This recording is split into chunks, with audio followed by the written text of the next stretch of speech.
was really hesitant about it because, the last time I rode a bike, I joked that I was like 10 and I was on a Huffy, and so they're like, oh, just swim, bike, run. You swim in college and you like to run and all you need to do is get a bike. And it's like, yeah, all you need to do. And I remember that first bike is like $1,300, right? And you're like, oh my God, I'm going to spend $1,300 on a bike. And now I just laugh because it's like, oh God, I can't even believe I rode that bike. You are listening to the No Gimmicks, Just Sweat podcast with your host, Eric Logan. No Gimmicks, Just Sweat is dedicated to hearing the journeys and unique stories behind an athlete's training and what drives them. Get inspired to own your life and make the impossible possible. If you enjoy the show, please subscribe so that you never miss an episode. Also, please take a few seconds to rate the show and drop me a review. Now, let's get started with the show. Hello and welcome to this episode of No Gimmicks, Just Sweat. And we are welcoming Ginny Cataldi. Make sure I get it right. And, correct me if I'm wrong. You got it right. To the show. Hey, Ginny, thank you for coming on to the show. Hi, absolutely. I'm really excited about it. Awesome. And before we get started, I want to kind of mention that Ginny is a fellow VARLO ambassador with me. So, we'll be talking a little VARLO stuff. Oh, yeah. All right. So as we get started at every show, we kind of want to start with a little warm up of some icebreaker questions just to kind of get, an idea of who you are. And, I generally always learn something new from this as well. Okay. So you ready? I'm ready. All right. Morning training or evening training? Oh, morning. Coffee or tea? Coffee. Okay. Cardio training or strength training? Cardio. Run on a treadmill or run outside? Well, it depends on the weather. I don't like cold, so I'll run on the treadmill any day if it's below like 42 degrees. Okay, I can give that 42. Okay, I can give that. It's my cutoff. Okay, open water swim or swim in the pool? Open water swim. Okay. Ride inside with or without Zwift? Inside with Zwift. Okay. All right. What's your favorite segment of triathlon? Swim, bike, or run? Bike. All right. Favorite race distance? Sprint, Olympic, or long course? Long course. First thing you do after a race? Grab a Coca-Cola. Except for now, Ironman doesn't give out Coke anymore. They're using Pepsi, and that's really throwing me off. Brand placement, brand sponsorship. There you go. All right. What's your dream race to participate in anywhere in the world? Oh, man. I think I would really love to be able to have done that race down in Australia just because I've never been there and I heard it was incredible. Okay. All right. So if you can go on a run, ride, or train with any celebrity or athlete, dead or alive, who would it be and why? It would be Crowy. And I think the reason why would be because I feel like his accomplishments are just amazing. And when I did my very first half Ironman, he was there and he had raced as well. And he was just so nice. I remember being like super giddy when he walked by. And one of my friends was like, just ask him if you can take a picture with him. And I was like, no, I was like super scared. And so she's like, excuse me, can my friends take a picture with you? I was like back in middle school or something. And he was like, absolutely. And he just put his arm around me and like, we took the picture and it was funny because I made that photo as my profile picture on Facebook. This was like 2011, and people who don't know Tri were like, "Is that your new boyfriend?" I'm like, "No, I wish, but no." Yeah, he was just really nice and easygoing, and I would love to just hear some of his stories and what he has to say. I mean, I would have said Chrissy Wellington because she's amazing as well, but I read her book, so I wouldn't. I feel like I know a little bit more about her than I do about Crowy. Okay. Good answer. All right, last one. Dream location anywhere in the world that you want to go for a run or a bike ride? Alaska. Okay, interesting. What time of the year in Alaska? Oh, well, it'd have to be July. Okay, Yeah. okay. Just wanted to make sure. Yeah, no, remember there's that cold factor thing there, Eric. Again, that's why I was asking. Yeah, no. But I went to Anchorage once, and it was just absolutely beautiful. And I feel like the people there are just so outdoorsy. And I mean, granted, they can't get outside. Well, they can, but it's dark for how long? So Yeah. yeah. Yes. All right. So let's talk about you. Let's kind of dive into seeing how you became the athlete that you are. As I always tell people, think of it as your origin story. How did you become the superhero that you are? Oh wow. um, I I got into triathlon when I was going through a divorce. I had two young kids, and I wanted to make sure that they were okay, and that I was making good choices. And one of my friends was just pushing me to do this thing called triathlon, and I was really hesitant about it because the last time I rode a bike, I joked that I was like 10 and I was on a Huffy, and so they're like, "Oh, just swim, bike, run. You swim in college and you like to run, and all you need to do is get a bike." And it's like, yeah, all you need to do. And I remember that first bike is like $1,300, right? And you're like, "Oh my God, I'm gonna spend $1,300 on a bike." And now I just laugh because it's like, oh God, I can't even believe I rode that bike. But so finally I was like, fine, fine. So just started training, and I love getting on that bike, and I love training with her. And, by the end of the season, we were just training for this intermediate distance try. By the end of the season, she's like, you're going to have to train with my husband because I can't keep up with you anymore. And that was like kind of a cool feeling. And then that first race that I went to, I actually ended up winning it. And like, it wasn't about the win. It was more about how I felt. I just remember coming out of that water and I felt like I had this smile just like plastered across my face. Like, it was just such a great feeling to be there, and to be able to do something like that, all three sports. And, and it, yeah, so it just kind of kept my drive. And as I fell into it more, I was swimming on a master's swim team, and I had a friend who I played field hockey with, and she's like, "Oh, my husband's a tri coach and he's looking to get athletes. And, are you interested?" And I was like, "Yeah, sure." So then it just fell into, you know, into it from there. So it was great. Okay. So how many triathlons have you done since you started? Oh gosh. So it's funny that you ask because I counted last year. I've done 102. Wow. Yeah, And that's a mix of Ironman and just like local triathlons, correct? correct. Okay. Okay. Is one of those events your favorite that you like, okay, I get to do this every year? Um, so it's funny that you ask. I think with being a teacher, my course selections are limited just because of time off and, Right. days like that. So I Yes. usually have to work them around drivable and places where I can go and come back from, without having to take too much time off of work. So I my original was Timberman, and they got rid of Timberman. That it was used to be held in August up in New Hampshire, and that was my must do every year race. And I sort of coupled that along with Eagleman, and Eagleman is still there. It's still it's still. I think since I started racing, I have only missed that race. I mean, I 2020 obviously, and then Right. 2021 I missed it too. But so I think I've only missed it like 3 times. Okay. Okay. Yeah.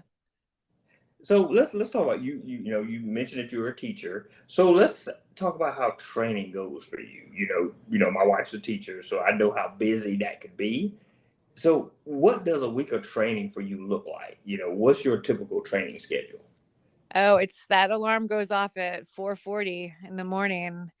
And, Monday, Wednesday, Friday, you can usually find me in the pool, with a 4:50 start.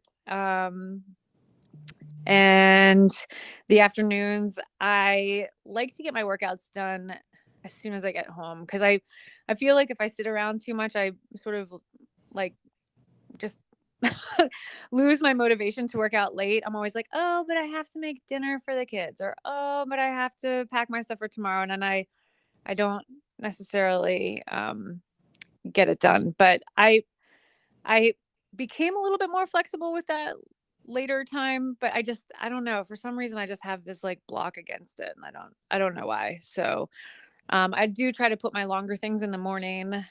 Even if it's a longer bike or, you know, longer run, just I feel better training in the morning. Okay. Now, do you have a coach or a trainer, or are you self-coached? I do have a coach, and I've had, I guess he's the third coach I ever had, and he hands down has been amazing for me. He's been my coach, gosh, for 6 years now. Oh, okay. Okay. Yeah, his name is Steve Johnson. So Okay. yeah. All right. So, you're a teacher, but how do your students know that you're a triathlete? They do. Some of them do. Some of them, probably don't even know what triathlon is, but um, so a lot of them do, just because of me having to take time off, or some of their parents. Like, it's really funny to be at a race and look over and see one of your students because like one of their parents is racing, or Oh, okay. yeah, Okay. they found me on Strava, or I don't know. It's funny, but yeah, so some of them are interested in it. And actually they have a local youth group here in the area in which I live that is very, very big. And a lot of those kids, just because it's in this area, are in school. So I'm able to talk to them about their training and like what they're up to. And it's been really neat. So, have you been able to kind of inspire some of them to kind of look at it and think about pursuing it themselves? I think so. I can think of one former student in particular who's now like, I don't know, 22 or something like that, which makes me feel like super old. But she absolutely did her first triathlon. She on one of my bikes she borrowed. I gave her a wetsuit. I gave her a Okay. tri-suit. Yeah. So Nice. Nice. yeah. Nice. Well, that's how you get more people into it, especially younger people. You know, they see someone doing it, and then you kind of help them out. With getting into it. Yeah, let them borrow something that you might not be using anymore, or just let them borrow something. Absolutely. So they can try it out. Oh yeah. Absolutely. I was like so excited to do it too. I'm like, which kit do you want? It's great. All right. So what about your kids? So my kids, I want to say, gosh, my daughter was in like first grade, which would have made my son in like third. They wanted to do one. So I got them involved in that local youth group around here that I was telling you about. It's called Tri Kids. And we did a couple practices, and like the deal was I was going to do some of the track workouts for them, and not just my kids, but the whole group. And then we were getting ready to have this race. Of course, it was the same weekend as Eagle Man, so their dad was going to be taking them. But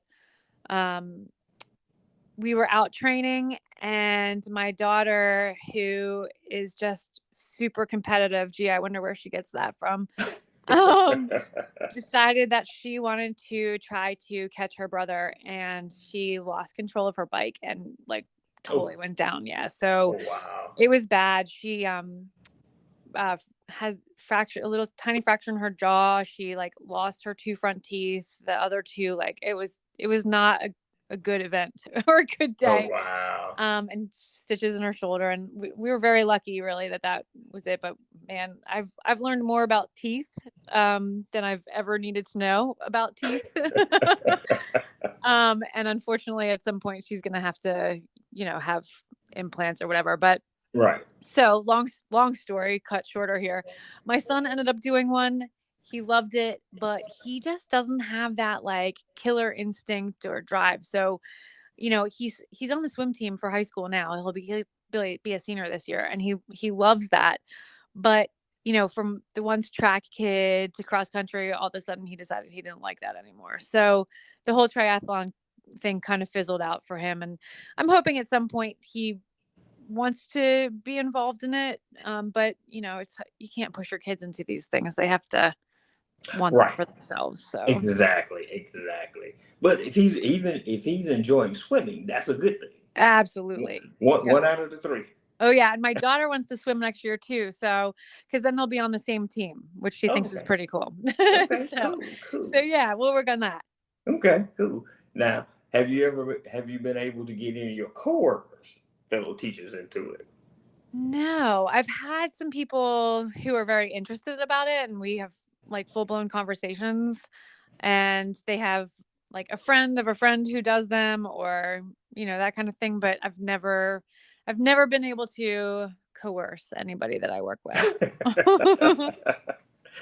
It's the same on the technology side. I've tried to get people like, yeah, don't you want to try to do this? They're like, no. They're like, no, you're crazy. They're like, no.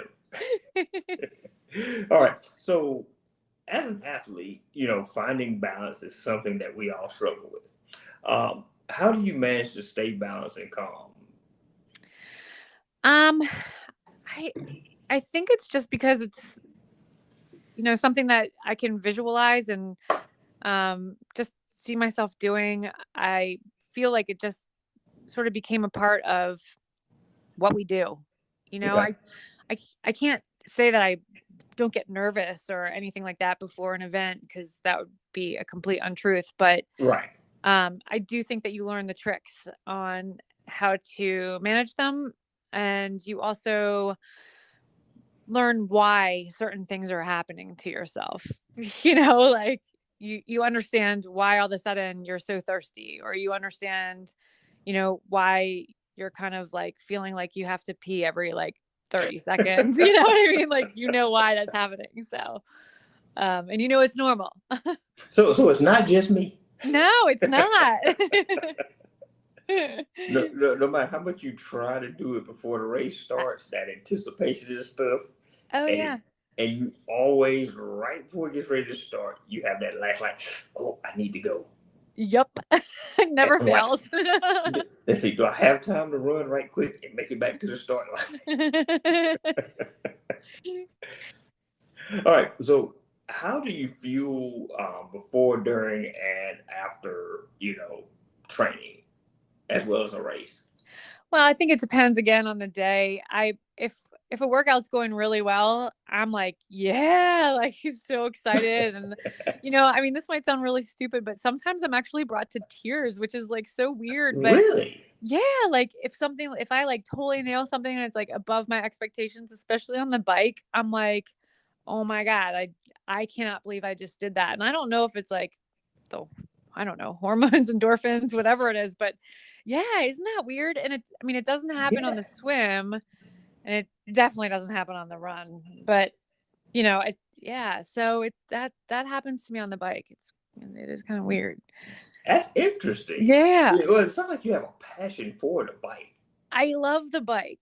I love it. But it's also one of those things, like when you don't feel good and you're super fatigued and you're on the bike, every single possible fiber of your being is like trying to convince yourself to stay on that bike and just get in the time.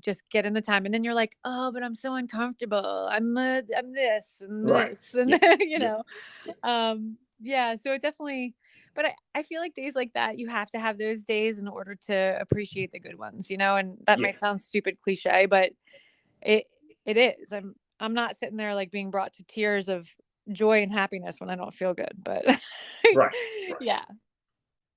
Okay. So what type of bike do you have? I have a Cervelo. Okay. It's a P5. I just got it this past winter, and I love it. So my first bike was the first bike I actually really fell in love with, tri-bike, was a Cervelo, and it's a P5 as well. So I don't know. But that bike is like, I'm going to keep that bike forever. Okay. The first one. I don't care. I love it. I don't know what it is about that bike, and like, doesn't have disc brakes or anything like fancy like that. But it's still my favorite bike. I actually rode it yesterday. It was your first bike.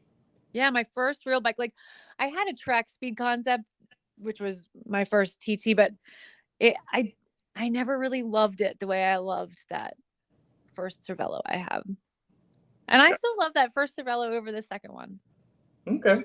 Yeah. Like I said, I don't have a first bike. I actually sold it to someone. My first bike I feel like it's the first bike I used when I started doing duathlons. It pretty much was a $400 Diamondback, hybrid bike. But then I went and bought a Specialized bike after that, and I just can't get rid of it. No, right? Every now and then I'll take it out to show it some love. Yeah. But and it's much heavier than my current competition bike. But it's just like, okay, I'm gonna ride this one today. Yeah. I just can't get rid of it. I know. I brought it on a trip. So last summer we went somewhere training, and I brought that bike, and my boyfriend was like, "Why are you bringing that one and not the new one?" And I was like, "I like it." Like, I don't know, because I want to. You got to show it love. It's got. I know, like, it's too. It's lonely. Because you never know. And I've had that situation before. Exactly. You never know. You're like, oh crap, my new bike's messed up. I can't ride it today for the race. I got to ride the old bike. Yes. You never know. You don't. All right. So let's talk about VARLO. Oh, yeah. So for people who may not know, VARLO Sports is an apparel brand. And, I always, joke with Saj about, they have the best bib shorts in the business. And I've worn every type of bib shorts you can get. So what's been your experience with VARLO? Because you've been someone that's been there from the start, and you're very connected with Saj, who is the owner, founder, originator, mastermind, the master planner of everything. Oh, yeah. So what's been your experience? How did you get involved? And how did you get so deep into being involved with them? Oh man, it was really cool. Saj sent me a message on Instagram, and he asked if I wanted to chat, and I was like, what's this all about? And so he scheduled a Zoom call, and I'm telling you, as soon as I saw his face and like his eyes and the passion behind him, like just the way he talks about his thing, and like, oh my gosh, I was literally like instantly, I need to know more about this person and more about this company, and I want to be involved. Like, I just knew immediately, and so I became a product consultant. So I work with teams who are looking to make custom designs and take them through that whole entire process, which has been really neat because I've gotten to meet a lot of like other tri clubs and that kind of stuff that I probably never would have met, and getting to work with people that I do know has been really fun too. So I don't know. Yeah, I saw it. I mean, yes, the fabric, fit, everything, hands down. And I would never want to promote something that I don't believe in, Right. So selling that or trying to get people involved with the custom process is not hard, because I believe firmly in the company, and the product speaks for itself, so and it's been neat too, because like we'd be talking, he's like, oh yeah, and Reggie Holmes, I'm like, wait, or not Reggie Holmes, oh my gosh, that's a guy I work with, that's so funny. Reggie Waller, I'm like, I'm like, I know Reggie. I'm like, we've known each other for years, and then, he's saying other people's names, and, unfortunately one of our friends was killed on a bike, but when he said she was involved, and I was like, oh my God, it was just neat. And, being able to meet in person, Jake and, his wife and kids, and have everybody in the same room, and Sika was there with her dad, and Mm-hmm. it's just so incredibly awesome to be part of it when there's so much passion and um, determination, and everything stands for something good. Yes, there's, and that's one of the things that kind of attracted me to the brand. And talking with Saj as well, and, becoming an ambassador for them is that, he has a true passion for it and not just, okay, I just want to, what's the word I'm trying to think of a good way to say it. Not trying to just do something to do something. Right. He has a passion for this. We talk about the fabric. He takes the time to make sure that you're getting quality fabric. And again, I've worn kits and stuff from other brands, and again, I shall not name any other brands or anything, but you can tell the difference that he takes the time to find what needs, find something that will be right for everyone. Absolutely. Completely agree. Okay. And I was going to say, this show is not sponsored by VARLO. So all this is real opinion. So this is not a sponsored show. All right. So other than VARLO, what other other than VARLO products, what are the things that are your essential must have as a triathlete?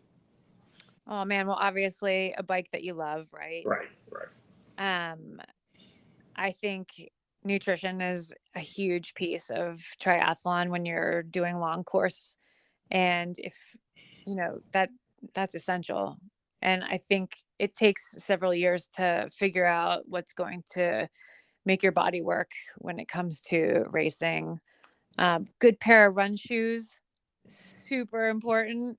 I have some athletes and I'm like, either, oh, my feet are really bothering me, or my knees are, I'm like, yeah, I'm like, when was the last time you got a new pair of shoes? Or better yet, when was the last time you had a shoe fitting? Yeah. Or I love the ones that are like, oh yeah, my toes are jamming up against the front of the shoes, and like my toe, I'm like, they make shoes with wider toe boxes. Like, Right. Maybe you should look into something.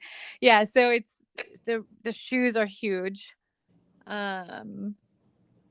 Yeah, and obviously you need a good pool to swim in too, right? Right. Well, I'm saying, what brand of shoe do you use? So I was a Newton person for a really long time, and I loved them. I liked the flexibility of them and the lightness of them. And, Newtons are such a controversial running shoe.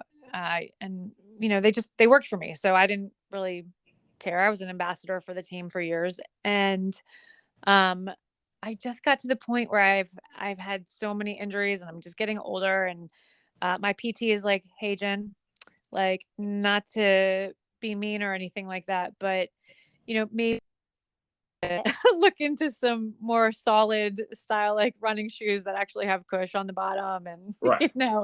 Not such a massive drop. And I'm like, okay. So I actually just started running in Nikes, and I love them. Okay. Yeah. Is there a particular model brand?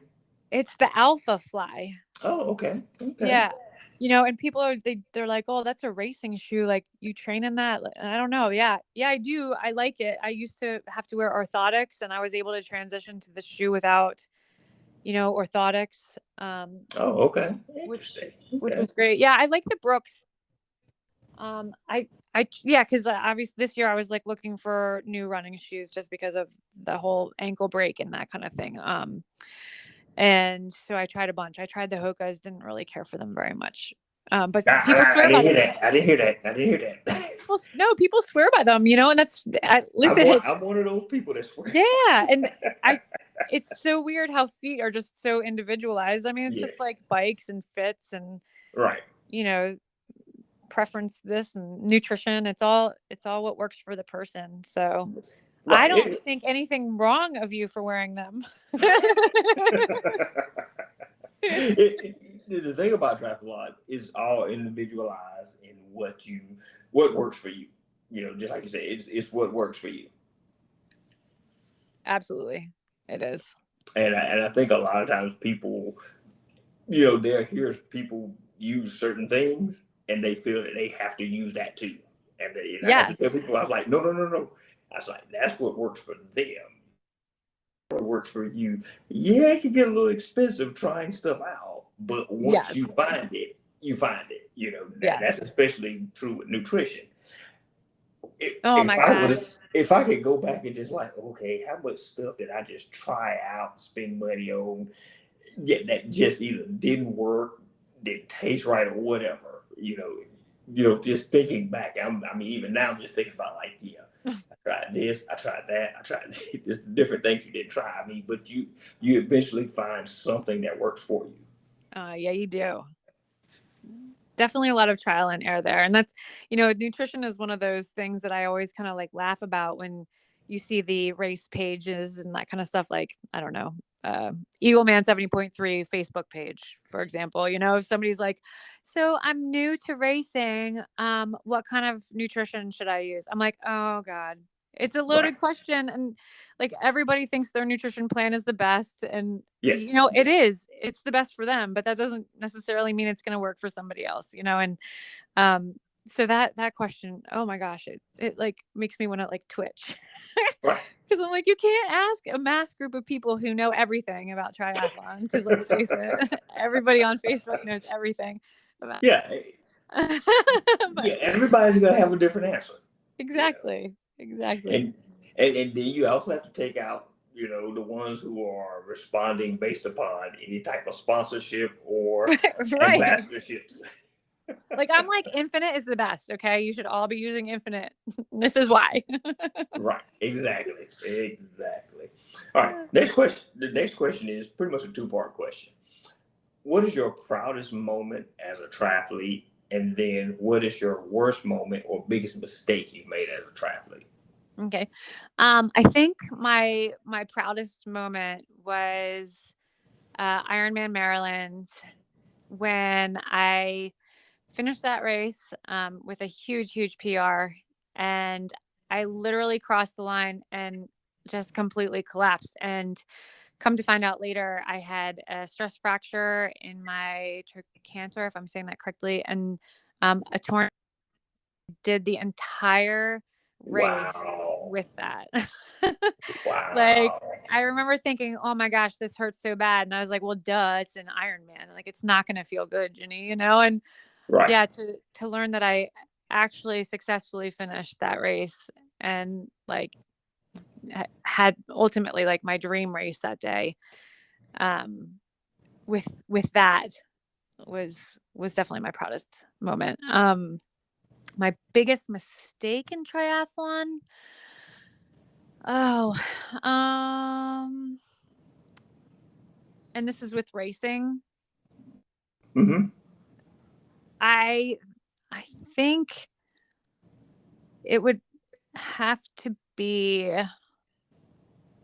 I'm sorry, I'm like thinking. I think my biggest mistake would have to be the one time that I didn't read now this wasn't like a brand race or anything like that. It was a local one, but I didn't read the course map for the run. Mm-hmm. And I ended up, you come up to volunteers and they don't necessarily know. And I was doing the longer one I was doing the intermediate distance one. And there was also a half that same time. And I came up, I'm like, where do I turn? Where do I turn? And they're like, down there. And they pointed further down. And I was like, okay. And I ran all the way down and come to find out that was the turnaround for the half. And not the other one. I should have turned around where I asked them if I was turning around. Don't feel bad. That's happened to me too. Yeah, that kind of threw me off a little bit. So I was like, make sure you know the course. Make sure you know the course. Yeah. And I guarantee there are probably people saying like, yeah, that happened to me as well. Oh, yeah. All right. So, what would you be your message to someone who might be interested in triathlon, but feel because that they're older, that it's too late for them to start. Oh man, it's never too late to start. I sit there and mull that over all the time. Like, well, if I had started earlier, would this or dot, dot, dot, dot, dot.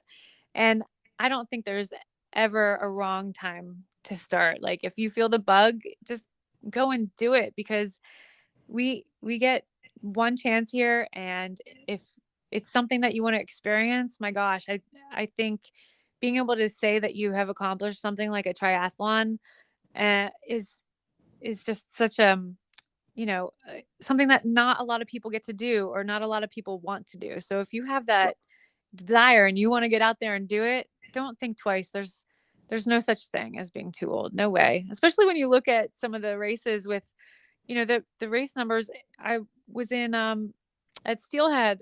There was like 7 people in 60 to 64. Mm-hmm. And it's Yep. like, or not 60 to 64. Sorry. Yeah. Yeah. No, I don't know. I think it was 60 to 64. And I was like, wow, that's like actually awesome. Right. I always love, interacting with older athletes at races, because I look at them and go, I want to be you. Yeah. Yeah. I want to be 70. And I mean, even we have some that are 80 that are out there on that course. Oh yeah. It's awesome. And they're having the time of their lives. Yeah. And some of them have so many stories because they've been doing it for so long, or, and yes. We have a lot to learn from those people too, I think. So yes, I mean, they're just having fun. They're like, yeah, you know what? I cross. That's the best thing I've got. If I podium, I podium. As long as I cross the finish line, that's good. Yep, absolutely. And some of them are so fast still too. I'm like, Yeah, I actually got smoked by a 60-year-old recently. And he ran by me and he was like, yeah, good way to run, young fella. Oh, and that's so cute. And I'm looking at the back of his ankle where they marked his age. And I'm like, this guy is 60 and he is smoking me. I was pushing, trying to catch up and keep up with him. And after a while, I just said, look, go on. Go. Life goals. There you go. Yes, exactly. All right. So what is a non-athletic fact about you that most people don't know? Non-athletic fact. Oh, I'm an artist. Oh, okay. I did not know that. See, that's something I didn't know. Yeah, I'm an artist. I'm actually an art teacher. Okay. Yeah, when I went to college, I was a studio art major, actually. Just the big joke is, what are you going to do, Jen? Be a starving artist? And thankfully that did not happen. But it's awesome. So I get to do art every day, and granted it's middle school art, but I still get to like use clay and paint and use chalk pastels and use pencil. And it's really nice to have that as well. Little known fact, I went to college originally on an art scholarship. What? Yes. What's your favorite medium? I used to love to draw, just pencil drawing and then charcoal. I found some of my old stuff and I was like, I think I might need just frame this and keep this. Like, I found 2 of my self-portraits. I was like, I might as well keep it. Yes, keep it.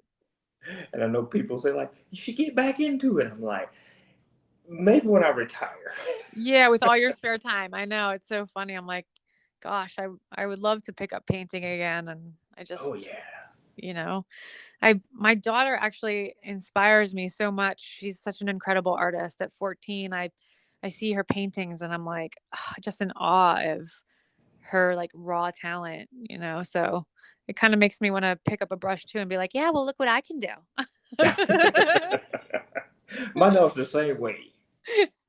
She was but she's more on the digital side. And one day I just kind of went into a room and, she was up there drawing the stuff on the tablet. And I looked at her, I was like, you just did that? She was like, yeah. And she's like, here's my other stuff. And I'm like, how come you're not sharing this with me? Oh my gosh. That's so funny. Used to do art. Yeah, the programs they have now that the kids use are amazing. And I feel a little out of touch when it comes to that stuff. Like, what is it? Procreate? Yes. And, I would love to learn how to use it myself, but again, in all my spare time, I'll figure out how to use a computer program. So Yeah, exactly. All right. So, what's next for you? Are you training for anything right now? Got anything big planned? So, actually, here's a little curveball, I guess. I um have been struggling with racing. Okay. Last year, my first year back, after having broken my ankle, Mm-hmm. and I have a plate and screws in there, and um, when I do stuff like that and it throws off my balance, then my back starts to get all wonky. I have L4, L5, L5, S1, the whole Okay. lower back thing issues.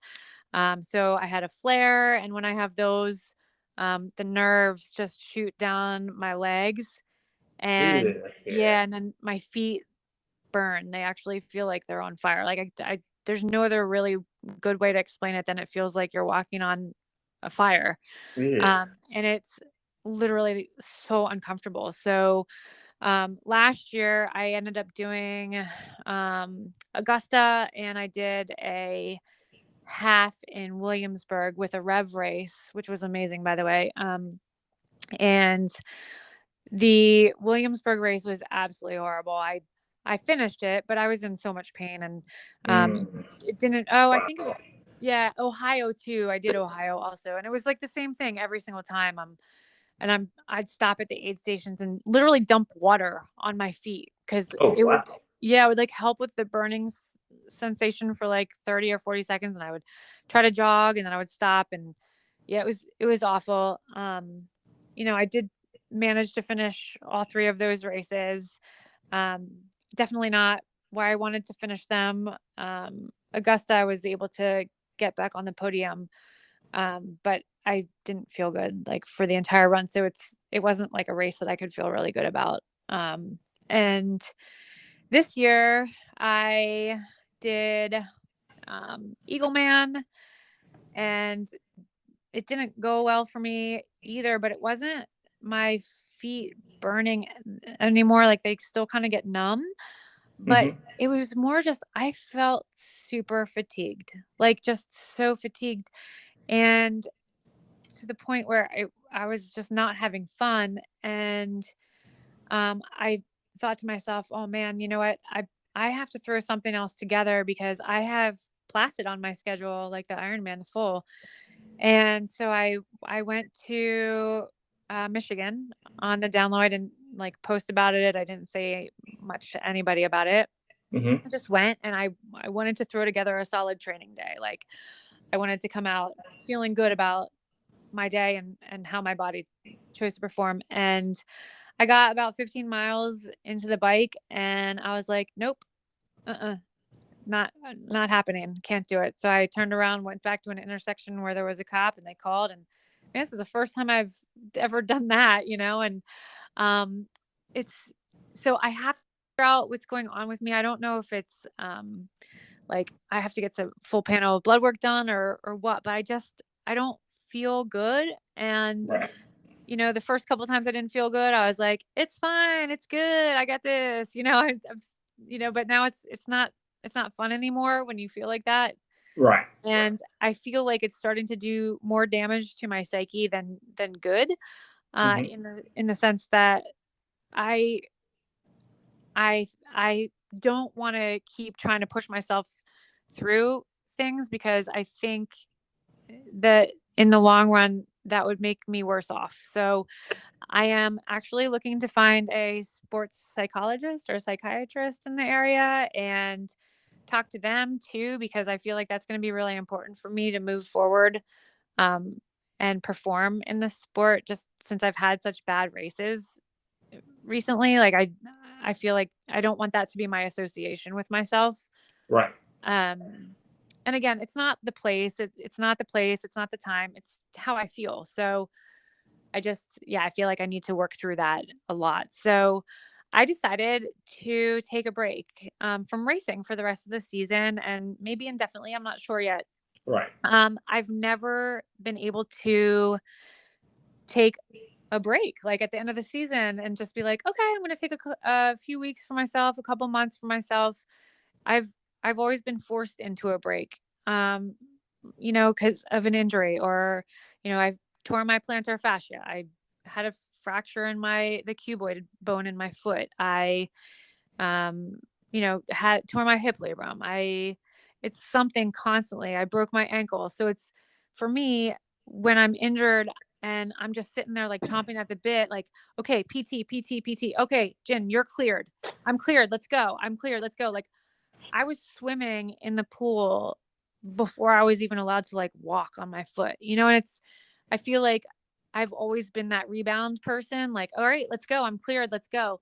Right. But I'm afraid I'm at the point where after 11 years of doing that, I feel like maybe I'm starting to burn out a little bit, and I'm loving this right now. It's only the third week and I'm headed up to Lake Placid. I'm obviously not racing it, but I'm still going to go and be a part of it. It's just such a magical race. And, it's the home of my first full Ironman. So it's special to me too.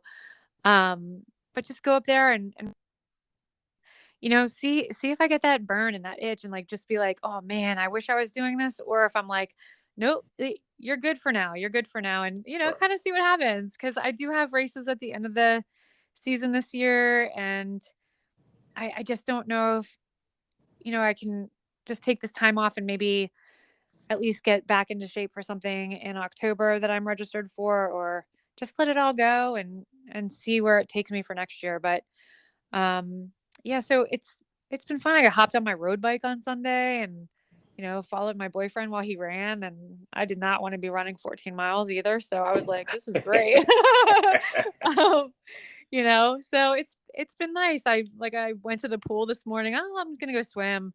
I'm gonna go run, or and that I'm still doing like workouts.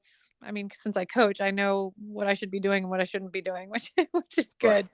good. But yeah, so that's kind of where I am with everything. I'm definitely still consider myself a triathlete. Somebody was like, it's not your identity. And if it was taken away from you, like, who would you say you were? And that's a really tough question because it has been such a big part of my life for so many years. And, I'm always going to be involved with triathlon in some capacity, whether it's coaching or going to races or, VARLO. And Right. it's helped me with so much of my life, taught me so many things. I just feel like if I can give back to the sport in any way, that's what I would, love to do. So, man, I volunteered at Placid twice and I could start doing that. I know that everywhere is pretty short on volunteers and, Mm-hmm. it's a different way to get involved. So we'll see what happens. I'm not sure yet. It's the unknown, Eric. I don't know. Right. Well, just consider it's an evolution. Yes, It's absolutely. an evolution. You've been doing it for 11 years, so now you're evolving to that next stage. Yes, whatever that may be. Honestly, like it's funny because I sit there and think about the small local races that I stopped doing just because, the ultra distance is my sweet spot and I like training for that, and I don't know why training for an Ironman sucks, but it's at the same time it's like we love it. We're like, oh yeah, I just rode my bike for 5.5 hours on the trainer and then I ran, and you're like, people are looking at you like, what? Right. But yeah, it's what we do, right? So Exactly. but I'm looking at these small races thinking, maybe I should just kind of like fall back into that stuff. But the thought of sprinting, yeah. I don't know about that. Well, you got any last words you want to share with the listeners before we go? No. I mean, I guess I could use my little slogan, which is like, we get to do this. There you go. See? Yeah. That's your slogan. We get to do this. We do, which is so, so awesome. Well, Ginny, thank you for coming on to the show. I really appreciate your time today. Well, thank you for having me. It was great talking to you. All right. And if anybody wants to get in contact with you, how can they do so? They could find me on Instagram or they could find me on Facebook and just shoot me a message. Awesome. Awesome. Ginny, again, thank you. No, thank you. All right. You have a wonderful day. Thanks. You too. All right. Bye. Thank you for listening to this episode of the No Gimmicks, Just Sweat podcast. We really appreciate everyone who tunes in each week. If you enjoyed today's show, please support us by subscribing, rating, and reviewing the show wherever you listen to podcasts. And remember to tell your friends about the No Gimmicks, Just Sweat podcast, so we can continue to have awesome conversations with everyday athletes just like you. Until next time, have an amazing week.